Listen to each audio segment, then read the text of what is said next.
The entire market has shifted. 20 years ago, there was a lot of gratitude for receiving a small ticket loan versus that what I see today is a desire to do so much more. That aspiration is infectious. They know what they're doing. They know what they need. The world of capital need to understand this segment much better. Welcome everyone to Impact Investing Musings, a podcast series where we delve into the ever-evolving world of impact investing and aim to connect, educate, and share knowledge to drive capital towards impact. I'm Vikas Arora, Chief of Impact Investing at AVPN. And I'm Jackie, your host. In this episode, we speak with Jyotsna, who is on a mission to change the narrative around a new market segment defined as entrepreneurial households. In our conversation, she introduces Epic World, a brand new platform shaped by decades of her experience at Elevar Equity, a pioneer in impact investing. Honestly, this is one of my favorite episodes, so I hope you enjoy. Jyotsna, thank you so much for joining us today. Thank you, Jackie. Let me give you a quick personal background. I like to think of myself as having grown up in Delhi, having professionally groomed in Mumbai, and my entrepreneurial calling brought me to Bangalore. My journey with Elevar Equity started in 2011. I had spent close to 8 years with HSBC as part of their retail financial services. What I missed at HSBC was greater depth of interaction with a certain customer segment that I fell in love with when I was back in college, which we now refer to as entrepreneurial households, and back then used to be referred to as bottom of the pyramid. And so somewhere in 2011, when I was thinking about what next, I just felt the need to move closer to this market. But there was a difference in how I was thinking about it because both my parents come from a nonprofit background. And I just felt there was a lot of entrepreneurial energy that could be met through a business lens as well. And that's when Elevar was perfect because back then we were looking at business models that made a lot of sense for this customer segment. Elevar Equity was set up originally as a fund that invested in microfinance, and the thesis was to say that commercial models could work for the bottom of the pyramid. Over the years, we've raised about 5 funds and have gone well beyond microfinance. I've invested in themes like education, agriculture, MSME, affordable housing, healthcare, and other financial services. Right today, I'm lucky to be part of an inflection point within Elevar's journey itself. As we've launched a brand new platform a couple of years back called Epic World. I like saying we are 20 years into the journey and doubling down for another 20 years. Yeah, it's so fascinating because I've heard of bottom of the pyramid. I think a lot of listeners will be familiar with that terminology, but I had never heard of entrepreneurial households before as a term. Maybe you could help define what exactly does that mean, or how do you define an entrepreneurial household? We'd always been struggling with the term bottom of the pyramid. When you say bottom of the pyramid, what comes to mind very often is black and white pictures of the poor and people who need grants and donations and people who need help, right? And my own experience, and I've now spent hundreds of days walking through the interiors of India and rural markets, talking to customers personally, sitting down and having informal conversations. And the one thing that I don't hear is that they are just looking for help, right? They have something to offer. They like to be treated as equals and they deserve to be treated as equals at some level. And this whole perception of the bottom of the pyramid, I think, is a dated perception. When microfinance as a concept started and started formalizing, started becoming a mainstream business, the entire market has shifted. And we just felt that shift was just not spoken about, was just not recognized. And there was still a lot of perception that this entire market is still the bottom of the pyramid, right? So as we thought about what has happened over the last 2 decades, we realized 3 things have really moved, right? One is that these families are actually families that generate multiple sources of income. So it's no longer just a farmer or an agri family. It's no longer just a family that has some kind of employment. Most families that I see now, especially in rural markets, have multiple sources of income that are reasonably diversified sectorally and external shop wise. They're fairly diversified. So, typical family in rural India would have some source of income from, let's say, their small holding farmland. They may have some source of income because they've set up a small shop. They may have a source of income that is coming from pension or a government job. There would be one member of the family who may be in the city and is earning a salary. And if you put it all together, the family is very de-risked today versus 20 years ago. And that brings me to the second point, which is that multiple source of income is one aspect. The second is the response was very entrepreneurial. And this probably continues as a trait and has become even more dominant as a trait, because a response to losing a job was, let's set aside a couple of 100,000, 200,000 rupees and set up a shop, for example, and see how you can respond to a crisis of losing a job by saying, I'll start a business, right? That is a very entrepreneurial response. That's what entrepreneurs do. You are not victims, but you deal with a situation, you create something out of a situation. And that was a very, very powerful feature. The third aspect, I would say, is the aspiration side of things. 20 years ago, when we were working with segments, there was a lot of gratitude for receiving a small ticket loan because a microfinance company would bring in some liquidity and they would come together and do things. Versus that, what I see today is a desire to do so much more and not being satisfied with just something small, right? That aspiration is infectious. It's very difficult to ignore that sentiment when you're in the presence of the segment. When you put together a household that has multiple sources of income and is resilient and de-risked, you take the entrepreneurial energy flowing through them and their response and their behavior, and you take the aspiration. We just felt we needed a fundamentally different framing of this entire market, which incidentally today forms close to 70% of a market like India in terms of population. Our estimates are it's not the top 10%, it's not the bottom 20%, it's actually the middle 70%. That middle 70% for us is the entrepreneurial household segment, because that's the way they operate, that's the way they behave, and it's an economic concept, not just a social concept for us. Honestly, it's a total reframe for me of thinking about it in terms of thinking of households as more entrepreneurial, and it's 70% of the market is huge.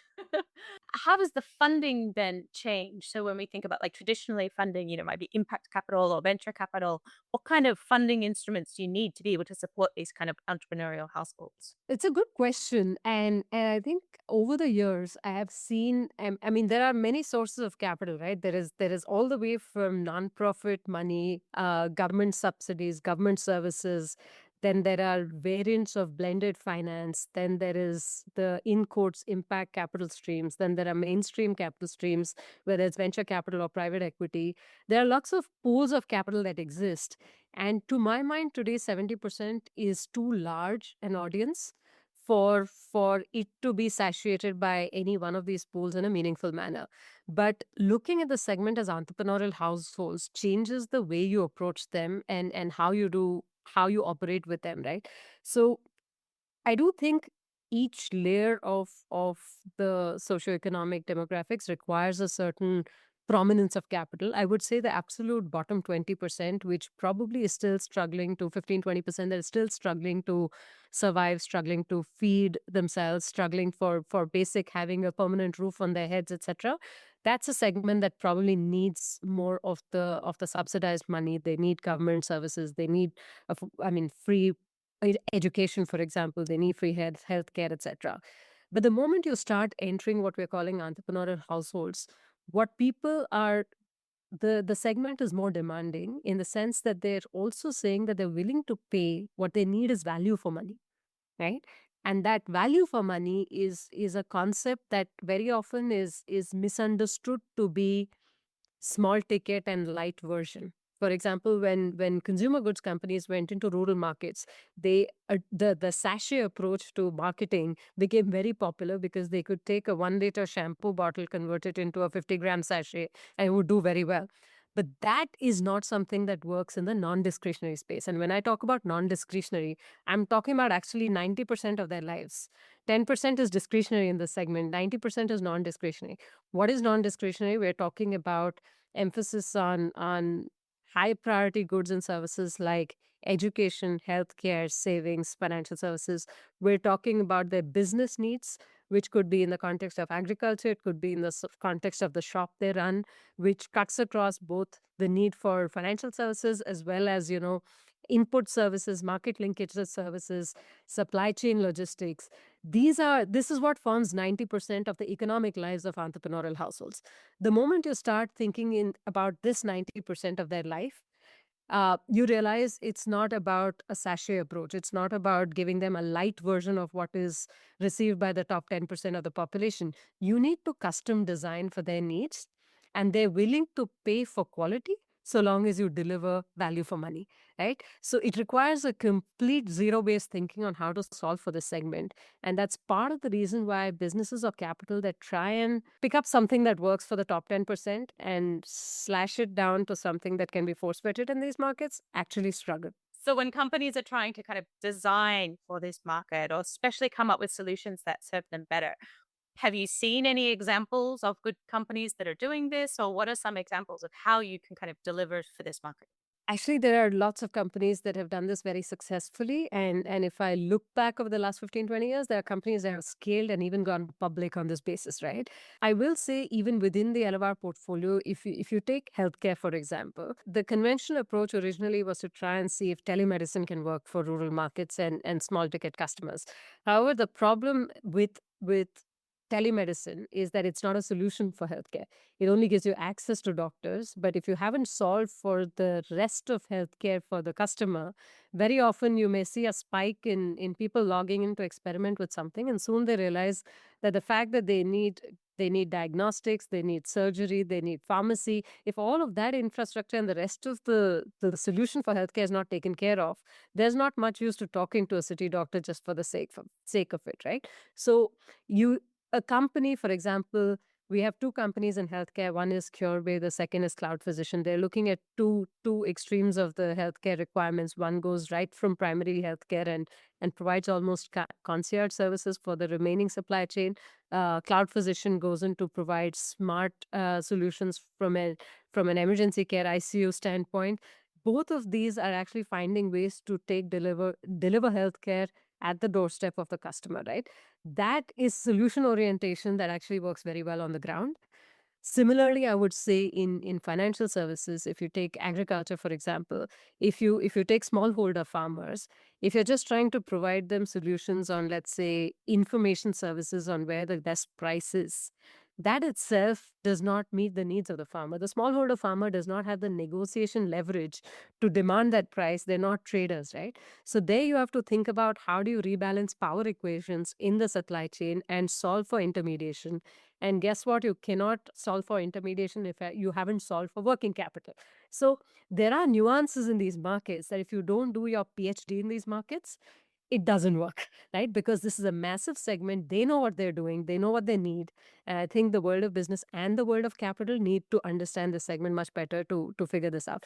Just to, I mean, share the success stories, we recently launched something called an Entrepreneurial Household Index, which covers 34 listed stocks that primarily derive their revenues and top line from this 70% from entrepreneurial households as a customer segment. And that in I mean, if I were to track that performance over the last 7 8 years, they've actually done better than Sensex and the Nifty. And they've done well because they've custom designed solutions for this segment. They're largely financial services in nature, but that's the one sector that's gone deep and understood how to work with these markets. So it's all about knowing your customer deeply enough that you can solve for them and then make sure you're delivering value for money. When you are deploying capital for these solutions, do you need to think a little bit more long term, or is there more of an emphasis on kind of patient capital when you're working with entrepreneurial household segment? Different types of capital is set up for different types of engagement. So if you're set up as a nonprofit, that's a different equation. But to serve 70% of a country, you cannot work off philanthropic capital, right? You do need commercial capital. And I don't think it's worth fighting and trying to change the behavior of commercial capital. And I used to feel a little allergic to the term patient capital, saying, no, why patient, etc. And then over the years, I guess I've mellowed down. And as I think about it, I think we misinterpret patient capital to say you need to have holding periods of 15 years or so. I don't think that's the patience you need. There's a different kind of patience that is needed to ensure that you're laying the foundations right for long term businesses, right? So you will not get a million downloads in the first year. That's not your metric for setting up a long term business. You are going to test out and make sure your unit economics are working. You're going to make sure your customers ready for what you're delivering, that your customers ready to pay for what you're delivering value for money. Get your principles right, set governance right in the first 2 3 years, and then step on the pedal on scale to ensure that you're building for longevity as far as the business is concerned. There's such a huge market opportunity. How many other funders are looking at entrepreneurial households? Or do you feel like this is a kind of new segment that needs more visibility? Or is that the role of Epic World? I'm curious. I'm glad you asked this question because in that lies the reason for setting up Epic World, because the understanding of the segment was very dated. I mean, if somebody was successful, was born in a small town, most of them had lost touch with how these towns and how these villages and all had evolved over the years. Some things happened really well over the last 20 years, which is we've had phenomenal development on policy, physical infrastructure, financial inclusion, and I would say digital adoption, right? All of these things are beautiful advancements. But what it also led to is that a lot of people had assumed that technology itself would lead to formalization. Now, the problem with pure tech attempts were that a lot of people burnt money and actually dismissed these markets as not being ready for business. And unfortunately, that ended up forming an image of the segment itself. So that was one perception that existed. Secondly, I also realized that a lot of media coverage, etc., did not cover these markets from a data driven standpoint. There isn't much data about these markets, that honestly, we had only two choices. Either we would have just said, we had to give up on this, saying the gap is too big to bridge, or we said we had to double down and solve for it. And when we decided to double down and solve for it, we said we need to start by providing data driven narratives and finding ways by which working with these markets was not considered as risky as it is. And that's why we set up Epic World to say, let's take a data driven insights approach to these markets, which can help businesses build more successfully and can also help different pools of capital deploy more successfully with a better understanding of these segments. So, what is the kind of data and insights that you guys are gathering to be able to make better investment decisions or to be able to change this narrative? I would almost say the data driven insights platform is our language to communicate the last 20 years of experience in these markets. There are certain dots we've connected over a period of 2 decades on how these markets function. We have to look for signals that are signs of aspiration and signs of propensity to spend, signs of behavior patterns, but it's not based on surveys or what people are telling. It's based on observational data. Education, healthcare, mobility, construction, agri, MSME, financial services. If you take the economic activity represented by little shops and outlets, it speaks to you volumes about what's happening on the ground. And so, what Epic World does is it works off maps and allows you to navigate markets like India in a geographically intelligent way. Because if you don't understand hyperlocal economies, you cannot do business in this segment, right? So, Epic Worlds is set up so that you can pick up a business question and use data to answer some of those questions in a customized way to address various issues on the ground. So, what is the vision behind Epic World? Do you want to have it as a tool for entrepreneurs themselves? Is it for other funders? Is it a mix of both? Like, what's your ultimate aim for setting up Epic World? Epic World was set up to fundamentally open up these markets and work with different types of capital as well as businesses. Target users of Epic World Insights could be entrepreneurs who are building businesses, could be pools of capital that are deploying commercial capital in these markets, could be pools of capital that are also looking to deploy nonprofit and CSR capital. How do we reduce the time it takes to do business in these markets? And also, how does it reduce the cost of approaching these markets, both in terms of getting sharper with your decisions, getting more precision on your allocations of resources to see how to allow these markets to flourish. I will also say there's an entire space where catalytic capital is required. And that catalytic capital requires people who care about the world to deploy risk capital so that we can crowd in a lot more commercial capital. I think there are different forms in which this can be constructed, and part of Epic World is also to help think through how these deployments could work so that, different pools of capital with different objectives can come together. And whether it's climate implications, whether it's livelihoods, whether it's education, whether it's healthcare, these are all issues that require us to actually come together with full force and deploy all the resources possible so that we don't leave 70-80% of the population behind. That's my motivation, right? We've got to find ways to broaden our horizons. Wonderful. All right. Well, thank you so much for your time today. It was amazing to hear your story, and I look forward to the future of what you're going to be doing next. Thank you.